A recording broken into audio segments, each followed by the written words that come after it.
Hey there, YouTube. This is Mr.Lubufu, and I'm here with, well, it's a pile of cards at least. This is the Jeskai Ascendancy standard list I've been running kind of at like F&M just for funsies.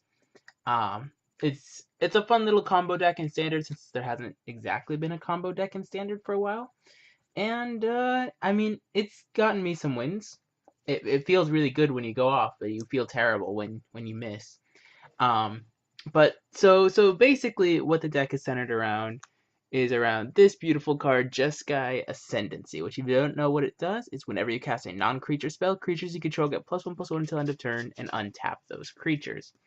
So basically, with mana dorks, in this case, 4 Curious Follower, 4 Sylvan Caryatid, and 4 Rattleclaw Mystic, if you have 2 of these creatures in play, it makes all of your 1 converted mana cost spells essentially, like if you have 2 in play, any 0 or 1 converted mana cost spell becomes net mana. So Dragon Mantle, Protraction Helix, all of these are net mana. But basically what you do is you try and form a combo where you have 2 creatures in play. You cast a Retraction Helix on one of them, basically naming, like targeting Caryatid. And then you are able to cast a Briber's Purse for 0, and then that'll untap your creature. So you tap to bounce it, and then you tap one of your other mana dorks in play to float a mana. Then you replay this for 0, so you basically net mana every time you Briber's Purse. You also get to loot indefinitely. It is a May, so you don't mill yourself out or anything, which is nice. But basically what you do is, after you have Caryatid, Curious Follower, or Rattleclaw Mystic, some combination of them, and a Briber's Purse to bounce repeatedly, you have creatures that are huge. So you eventually, like you have unlimited mana, so you play a Briber's Purse with like 2 counters on it, play it, tap it, and a creature can't block, and you do it targeting their whole team, and then they can't block, and then you attack them for lethal. It also runs a singleton Altar of the Brood as an alternate win condition, just to mill them out. It's just another like goofy little artifact. It costs 1, and I figured I'd just include it. Makes people think you're on it lets you attack from a different angle. I've had people just like hold on to removal or play hexproof creatures that are immune to this block effect, and they'll just chump block, and then you sort of waste the combo, which you don't want to do because Retraction Helix is just until end of turn. So basically, apart from like the standard part is the creatures and the Jeskai Ascendancy. You play, or I choose to play 4 Commune with the Gods, basically to help find Jeskai Ascendancy. But in addition, it helps you find Dragon Mantle. I used to play Nylia's Presence in the deck, but it's not that good. You can play some other enchantments, like you could choose not to play like Briber's Purses or Altar of the Brood and play more 1 converted mana cost enchantments. But I chose not to go that route and use Commune basically just to find Ascendancy or Dragon Mantle. The rest going to the graveyard's fine because I'm playing 2 Dig Through Time and 2 Treasure Cruise, which are great. I used to have 3 Dig Through Time and no Treasure Cruise, and then I realized casting Ancestral Recall in Standard feels pretty good. Along that same line, Taigam's Scheming is in this. It's net card disadvantage, but what it is it one lets you like I've cast Taigam's Scheming on turn 2, and then Dig Through Time on turn 3, just because you put all 5 into the graveyard.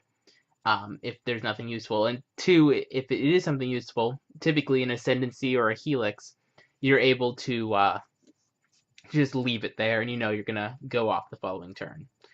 So yeah, Dragon Mantle is a 1 converted mana cost thing, so you can cantrip it with Retraction Helix, 2 creatures, and 1 with the Retraction Helix, and 1 you can just keep bouncing the Dragon Mantle, and it'll keep drawing you cards. So if you ever start going off with Dragon Mantle, you have to be careful because you have to eventually find the Briber's Purse, so that way you don't mill yourself out, because this is not a May ability.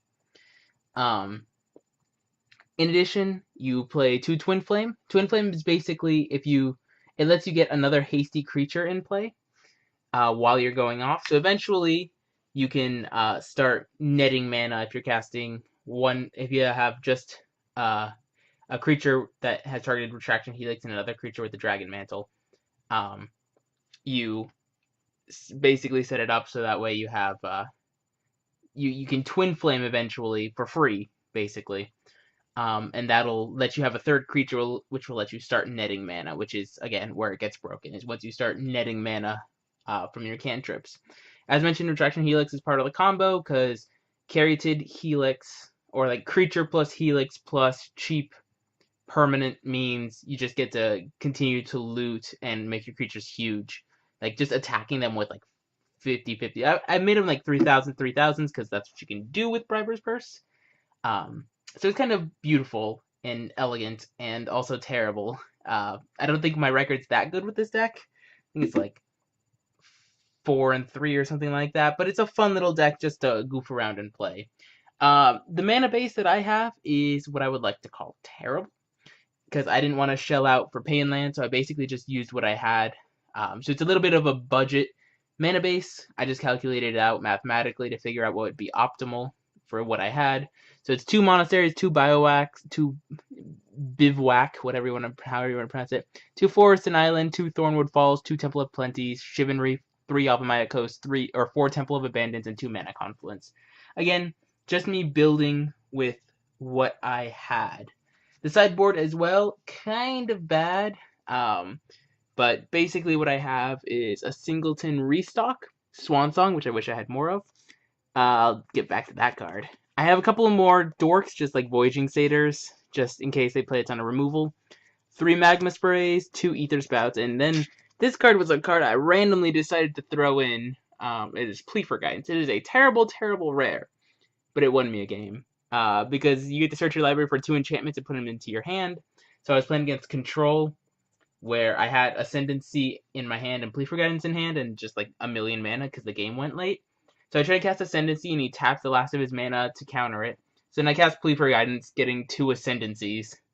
And then he countered the first one and couldn't counter the second one, and then I killed him. It's a beautiful feeling sometimes, but it's not particularly insane. But this is just a fun little list. Recommend it if you just want to play FNM, play some combo, learn how to play combo. This is probably the list for you guys. Again, you can tinker with it, like, you could play more Treasure Cruises, fewer dig-through times. You could play Nylea's Presence and more enchantments that cantrip with Commune with Gods. There's all sorts of different ways you can go about it. But it's definitely a fun little list. Recommend you guys, if you haven't played it or tried it out, you should do so. Thank you guys all for watching. Rate, comment, subscribe, and I'll see you guys next time.